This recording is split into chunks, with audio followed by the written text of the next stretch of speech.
باللہ من الشیطان الرجیم بسم اللہ الرحمن الرحیم اللہم صلی علی محمد وعلی محمد وعجل فرجہم۔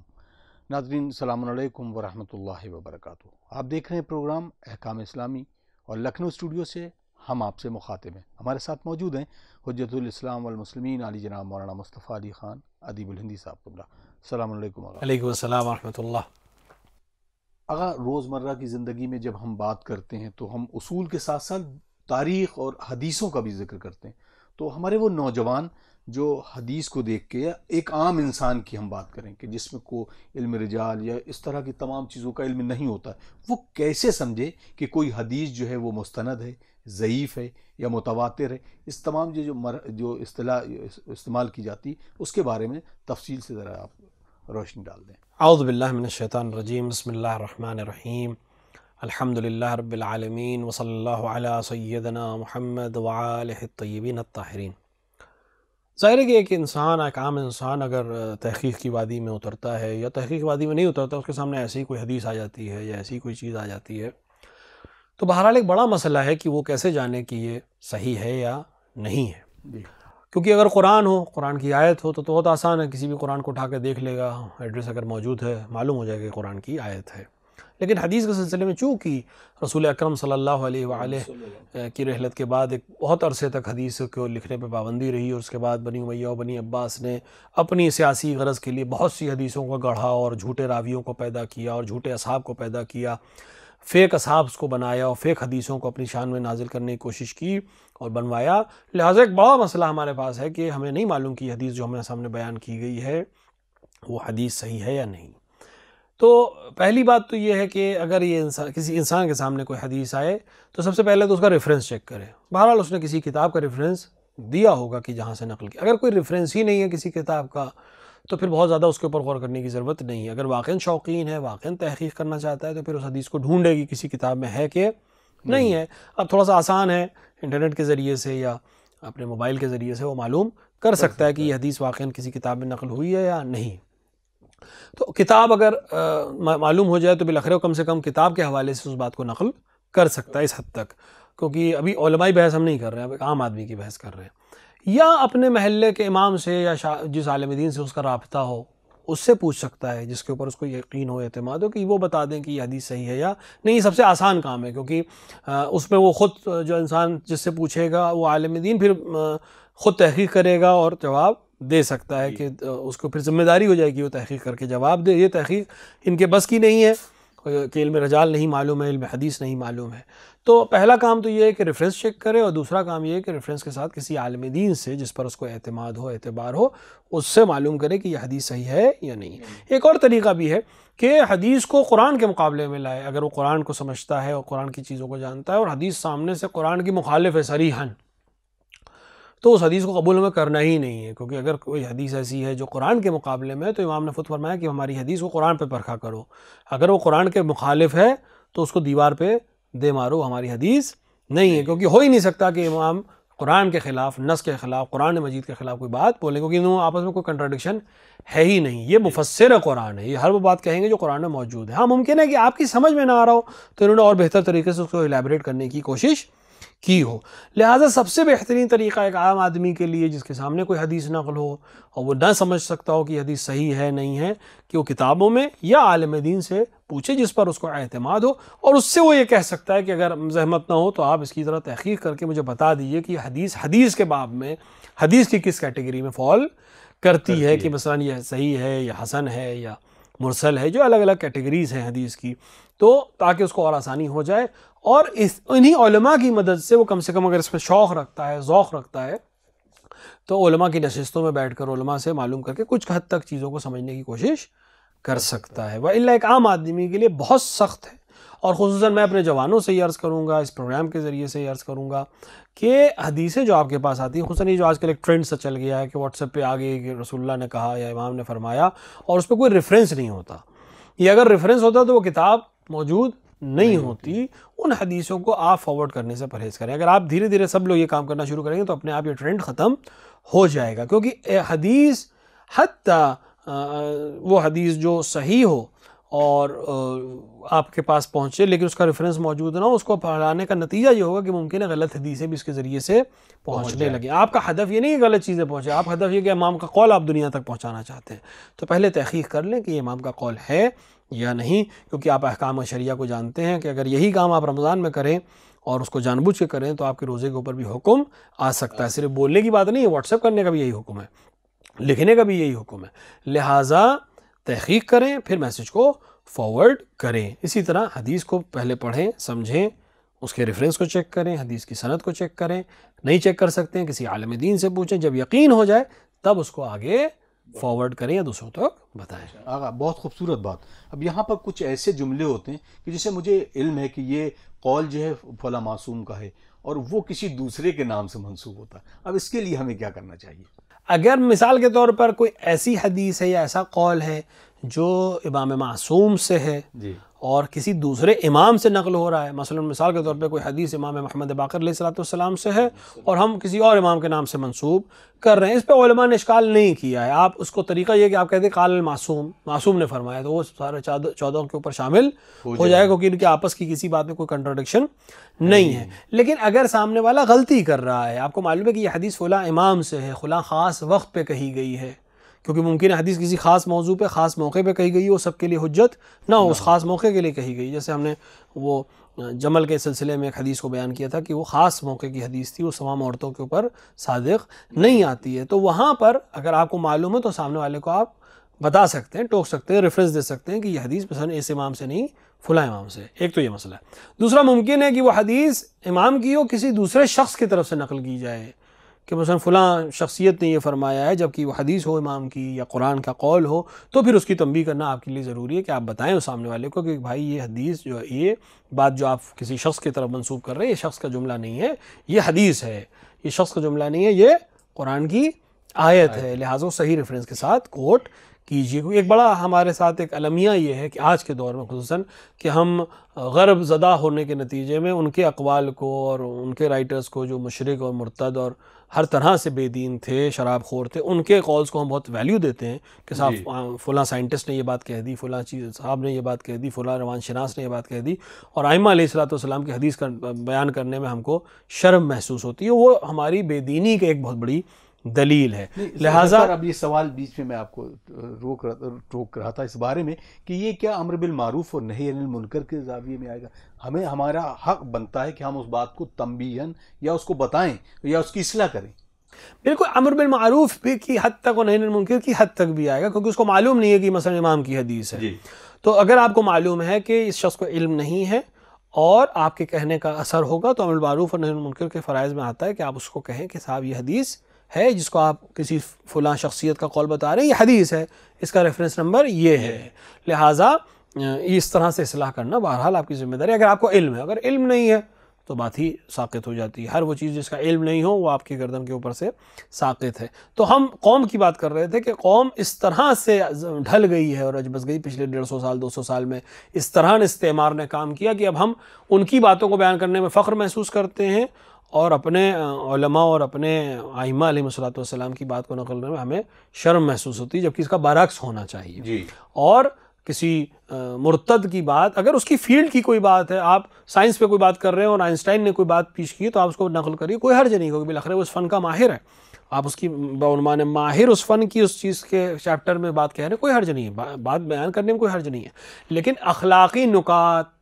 اور سوشل نکات جو روزمرہ کی زندگی کے ہیں، اس کے بہترین ضابطۂ حیات اسلام میں موجود ہے، لہٰذا ہمیں اسلام کی آیتوں کو اور ائمہ علیہ السلام اور معصومین کی حدیثوں کو نقل کرنا چاہیے تاکہ اسلام کی اصل تصویر مسلمانوں تک اور دوسرے لوگوں تک پہنچ سکے۔ جزاک اللہ۔ اب ایک سوال اسی سے بالکل جڑا ہوا ہے، فیضان احمد صاحب جو کہ دلی سے سوال کرتے ہیں کہ میں ابھی ایک ٹیلی ویژن دیکھ رہا تھا، اس پروگرام میں جو اینکر تھا اس نے ایک سوال کیا، سوال یہ تھا کہ ایک حدیث نقل کی کہ رسول اللہ صلی اللہ علیہ وسلم جب معراج پر گئے تو وہ نمازوں کا ان کو تحفہ دیا گیا، وہ 50 وقت کی نمازیں تھیں، پھر جب وہ واپس آنے لگے تو حضرت موسیٰ نبینا علیہ السلام نے ان کو روکا اور کہا کہ یہ امت کے لیے بار ہو جائے گا اور جا کے خدا سے کہیے کہ اس میں کمی کر دی جائے۔ پھر وہ 5. تو اس حدیث کو آپ کس طرح سے دیکھتے ہیں اور کیسے اس طرح کی حدیثوں کو عام لوگوں تک پھیلایا جاتا ہے؟ دیکھیں یہ اسرائیلیات میں سے مسلم ہے، یہ اسرائیلیات میں سے. اسرائیلیات سے مراد یہ ہے کہ وہ حدیثیں جو یہود علماء نے آ کر مسلمانوں کے درمیان رائج کی تاکہ مسلمان سمجھے کہ یہ حدیث ہے، یعنی ان کی تھنکنگ تھی اور انہوں نے یا اسلام قبول کر لیا، یا وہ لوگ جو اسلام قبول کر چکے تھے لیکن یہودیوں کے تحت تاثیر تھے، جس میں بہت بڑی بڑی شخصیتوں کا نام ہے، ہم یہاں لینا نہیں چاہیں گے لیکن ہمارے نوجوان سمجھ جائیں گے کہ ہم کس کو کہہ رہے ہیں. یہ لوگ عام طور سے متاثر تھے یہودی علماء سے، حتیٰ کہ اسلام بھی اس لیے لے کے آئے تھے کہ یہودی علماء نے ان سے بتایا تھا کہ رسول اللہ بہت بڑا دین اور حکومت قائم کر لیں گے. لہٰذا انہوں نے بعد میں اپنی حکومتوں کے زمانے میں اسرائیلی علماء کو یعنی یہودی علماء کو بہت چھوٹ دی اور پروموٹ کیا، اور پروموٹ کرنے کا طریقہ یہ ہوا کہ انہی کے شاگردوں کو اسلام کی شکل دے کر، اسلام کی باتیں بتا کر اسلامی لباس میں یہ حدیثوں کو رائج کرنا شروع کیا. لہٰذا اس طرح کی حدیثوں کو ہم اسرائیلیات کہتے ہیں، جس کی بہت سی خاص نشانی. ہر وہ حدیث جو رسول اکرم کی فضیلت کو گھٹاتی ہو، کسی دوسرے نبی کی فضیلت کو بڑھانے کی کوشش کرتی ہو، معلوم ہے کہ یہ اسرائیلیات میں سے ہے. خصوصاً جیسے جناب موسیٰ کا نام لیا گیا، یہودی عام طور سے جناب موسیٰ کو سب سے افضل مانتے ہیں کیونکہ ان کے آخری نبی ان کے حساب سے جناب موسیٰ ہے، نہ جناب عیسیٰ کو قبول کرتے ہیں نہ ہی رسول اکرم صلی اللہ علیہ وآلہ کو قبول کرتے ہیں. تو ایسی بہت سی حدیثیں جس میں جناب موسیٰ کی فضیلت دکھ رہی ہے، کیونکہ یہ حدیث ظاہری طور پر معلوم ہے کہ اس میں جناب موسیٰ کی فضیلت ہے، یعنی رسول اکرم کو نہیں معلوم تھا کہ ان کی امت کے اوپر کیا چیز بار ہوگی اور کیا چیز سنگین ہوگی، اور جناب موسیٰ کے کہنے پہ وہ واپس چلے گئے. تو یہ بہت عجیب سی بات ہے. رسول اکرم نماز کا تحفہ بے شک معراج پر دیا گیا اور رسول اکرم اپنی امت کے لیے لے کر آئے، اور اسی لیے نماز کو مومن کی معراج کہا جاتا ہے. لیکن نماز کے وقت اور نماز کے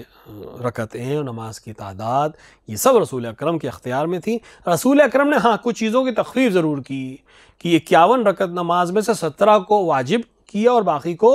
مستحب قرار دیا کہ جو امتی پڑھ سکے اس کے لیے ثواب ہے، جو نہ پڑھ سکے اس کے لیے کوئی عقاب نہیں ہے، اور 17 اس کے اوپر واجب کیا. یا رمضان کے روزوں کے لیے مثلا حدیث ہمارے پاس ہے کہ 3 مہینے کے تھے، رسول اکرم نے ان کو 1 مہینے پہ اپنی امت کے لیے مختصر کروایا. تو اس طرح کی حدیثیں تو سمجھ میں آتی، لیکن کسی دوسرے نبی کے کہنے پہ یا کسی ملک کے کہنے پہ یہ صریح توہین ہے رسول اکرم صلی اللہ علیہ وآلہ کی، اور اس حدیثوں سے ہمیں پرہیز کرنا چاہیے. اور اگر کسی جوان تک یہ بات پہنچے تو فوراً اس کو یا تو ڈیلیٹ کرے یا کم سے کم اس کو فارورڈ نہ کرے، تاکہ اس طرح کی اسرائیلیات پھیلنے سے ہم اپنے آپ کو اور قوم کے دیگر لوگوں کو بچا سکیں. جزاک اللہ. چلیے اب سوالوں کا سلسلہ شروع کرتے ہیں. اگر ایک سوال ہے، انہوں نے کہا کہ اگر سفر میں ہوں، بعد سلام یہ سوال کریں کہ اگر سفر میں ہوں اور ایک ہی لباس ان کے پاس ہو، دوسرا لباس نہ ہو اور لباس نجس ہو جائے، تو نماز کے لیے کیا حکم ہے، کس طرح سے نماز پڑھنا ہے؟ دیکھیے، اگر انسان نمازی کے لیے شرط یہ ہے کہ نماز اس کا لباس اور اس کا بدن پاک ہو، اور لباس میں دوسری شرط یہ بھی کہ وہ مباح ہو اور مردار کی کھال سے بنا ہوا نہ ہو، اور بھی بہت سی شرطیں. لیکن پاک ہونا پہلی شرط ہے کہ نمازی کا لباس پاک ہونا چاہیے، بدن بھی پاک ہونا چاہیے. اب اگر وہ انسان کسی ایسی جگہ پر ہے جہاں اس کا لباس نجس ہو گیا ہے اور وہ پاک نہیں کر سکتا، پانی نہیں ہے یا ابھی امکان ہی نہیں ہے اس کو دھونے کا، مثلا ٹرین میں ہے یا پلین میں ہے، لباس نجس ہو چکا ہے اور کار میں ہے، پاک کرنے کوئی سبیل نہیں ہے اس کے پاس، تو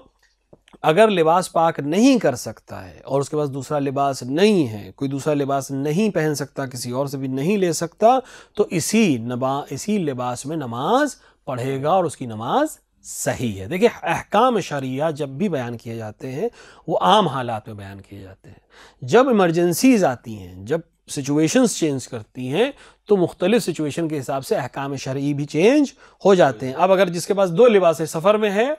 لیکن اس کے ساتھ اس کا بیگ ہے جس میں دوسرا لباس موجود ہے، تو وہ بہت آرام سے دوسرا لباس پہن کے نماز پڑھے گا. اس کا اس لباس میں نماز پڑھنا صحیح نہیں ہے. لیکن سفر میں ایک ہی لباس ہے اور بدلنے کا کوئی طریقہ ہی نہیں ہے، کسی سے چینج کرنے کا کوئی سسٹم ہی نہیں ہے، اس کو پاک کرنے کا کوئی وسیلہ یا کوئی موقع نہیں ہے، تو اسی لباس میں وہ نماز پڑھے گا اور اس کی نماز صحیح ہے، بعد دوبارہ پڑھنے کی بھی کوئی ضرورت نہیں ہے. ہاں، اگر سفر تمام ہو جائے، نماز نے پڑھ لی، سفر تمام ہو گیا، ایک ایسی جگہ پہنچ گئے جہاں لباس بدل سکتے تھے یا لباس کو پاک کر سکتے تھے اور ابھی نماز کا وقت باقی ہے، تو پھر اس کے لیے ضروری ہو جائے گا کہ لباس بدل کر دوبارہ نماز پڑھے. لیکن اگر وقت گزر چکا ہے اور اس کے بعد سفر ختم ہوا تو اس کے لیے اس نماز کو دوبارہ پڑھنے کی کوئی ضرورت نہیں ہے، اس کی نماز صحیح ہے۔ اب اسی میں سے دو سوال ہیں کہ مثلا وہ شخص ایک ہی لباس رکھتا ہے، لیکن اب وہ جگہ آ گئی، مثلا ایک بہت بڑا پول ہے یا جھرنا ہے یا ندی ہے کچھ جگہ پر، وہ جا کر وہ کپڑے پہنے ہوئے جو نجس ہیں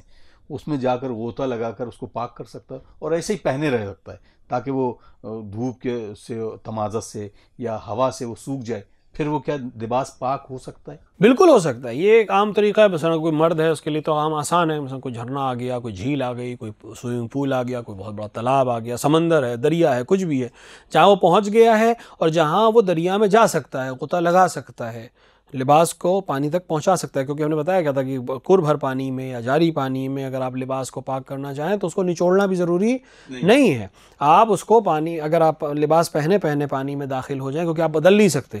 عریا نہیں ہو سکتے، لیکن لباس پہنے پانی میں داخل ہو سکتے ہیں، تو لباس پہنے داخل ہو جائیں، اس کی جو اصل نجاست ہے پہلے اس کو ہٹا دو، اگر عین نجاست اس پہ موجود ہے تو پہلے اس کو ہٹا دیں اور اس کے بعد پانی میں داخل ہو جائیں،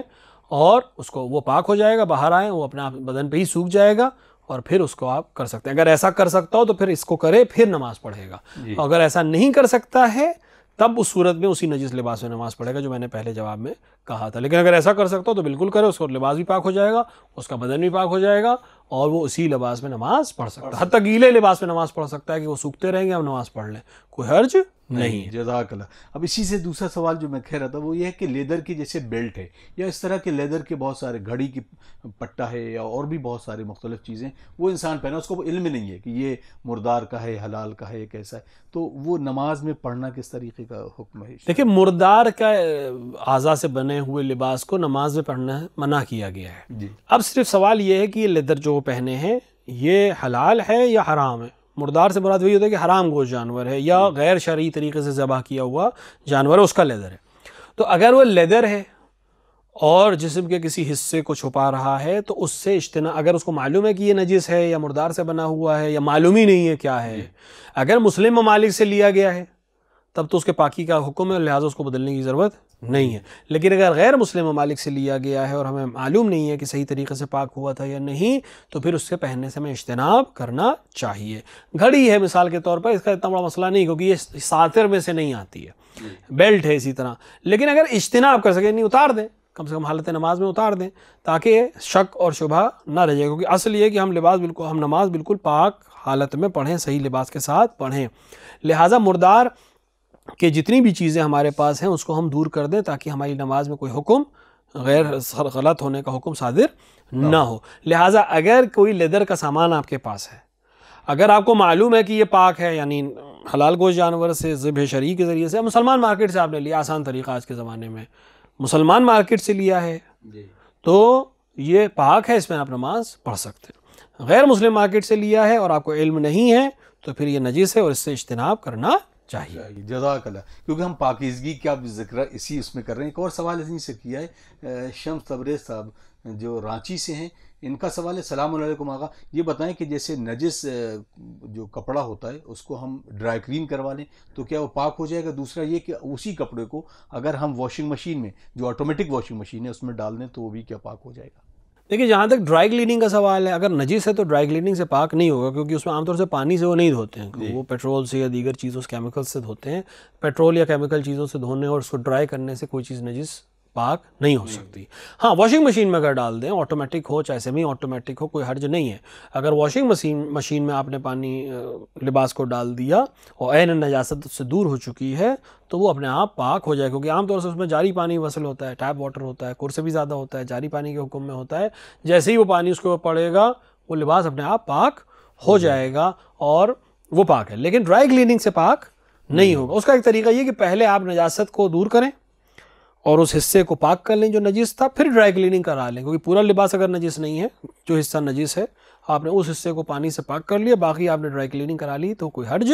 نہیں ہے۔ لیکن نجس لباس اگر ڈرائی کلیننگ کرائیں گے تو کوئی فائدہ نہیں ہے۔ ڈرائی کلیننگ کرا کے لوٹ آ کے لائیے اور پھر دوبارہ اس کو واشنگ مشین میں ڈالیے تو یہ کام بس ہے، پہلے اس کو واش کر لیجئے پھر ڈرائی کلیننگ کرائیے تاکہ آپ کا لباس صحیح سے پاک ہو جائے۔ جزاک اللہ۔ ایک اور سوال ہے، السلام علیکم۔ وعلیکم السلام۔ آقا رہنمائی فرمائیے، کیا مجنب شخص اپنے بالوں پر کلر کر سکتا ہے بغیر پاکیزگی کے؟ دیکھیں، مجنب شخص کے لیے جو بہت سی چیزیں منع ہیں ان میں مسجد میں جانا، یعنی مسجد میں ٹھہرنا،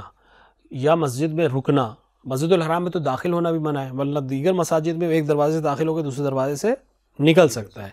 اور اسی طرح نماز قرآن کے خط کو ہاتھ لگانا یہ منع ہے. لیکن دیگر چیزیں جیسے خضاب کرنا، رنگ کرنا، تیل لگانا، بدن پہ تیل لگانا، یہ مکروہ ہے. مکروہ کا مطلب یہ کہ نہ کرے تو اس کے لیے بہتر ہے، اگر کر لیا تو اس نے کوئی حرام کا انجام نہیں دیا ہے. اور یہ بھی میں عرض کر دوں کہ اگر اس نے تیل لگا لیا یا اس نے مثال کے طور کے اوپر کلر لگا لیا تو اس کے بال نجس نہیں ہوں گے اور اس کے ہاتھ بھی نجس نہیں ہے. ایک حالت ہے جنابت، ایک حالت ہے جو غسل جنابت بعد ختم ہو جائے گی. مجنب شخص کا ہاتھ نجس نہیں ہوتا ہے، حالت اس کے اوپر جو ہے وہ نجس ہے، یعنی وہ طاہر نہیں ہے، نماز نہیں پڑھ سکتا. لیکن اگر اس نے مجنب شخص نے کوئی چیز چھو لی گیلے ہاتھ سے تو وہ چیز نجس نہیں ہوگی. اسی طرح اس کے بال میں اگر تیل لگا ہے اور وہ تیل کسی اور چیز پہ لگ جائے تو وہ نجس نہیں ہوگا. اسی طرح اس نے مہندی لگا لی اور بعد میں وہ مہندی سوکھ گئی تو اب اس کے ذہن میں یہ آیا کہ جب یہ مہندی میں نے حالت جنابت میں لگائی تھی لہٰذا یہ نجس ہے، ایسا کچھ نہیں ہے. یہی حکم حائضہ کے لیے ہے کہ اگر اس نے تیل لگا لیا یا اس نے مثال کے طور پر رنگ کر لیا تو مکروہ ہے اس کے لیے یہ کام کرنا حالت نجاست میں. لیکن اگر اس نے کر لیا تو اس نے کوئی اس کے بال نجس نہیں رہیں گے، اس کا جسم کا حصہ نجس نہیں رہے گا. اگر اب اس میں ایک سوال اور یہ رہتا ہے کہ جیسے کہ آپ نے کہا کہ سطر کو چھونا قرآن کی یا جو آیات ہیں اس کی، آج کل جو موبائل کا زمانہ ہے تو موبائل پر اسی طرح سے کیونکہ وہ چلتا ہے اور اس میں سینسر ہوتا ہے تو اس پر انگلی لگانا کہ مجنب شخص یا اس کی جو جس طرح کی جو نجاست ہوتی ہے ایسے نجس انسان کے لیے اس پر ہاتھ لگانا کیا صحیح؟ نہیں، موبائل سکرینز، کمپیوٹر سکرین کے اوپر ہاتھ لگانا خود خط پہ ہاتھ لگانے کے حکم میں نہیں ہے. اگر لکھا ہوا قرآن ہو، یعنی قلم سے لکھا ہوا ہے اور کسی پیپر پہ لکھا ہوا ہے، کسی چیز پہ لکھا ہوا اور آپ کا ہاتھ اس لکھاوٹ پہ لگ رہا ہے، جو قلم کی لکھاوٹ ہے، جو کسی بھی طرح کی لکھاوٹ ہے اس پہ لگ رہا ہے،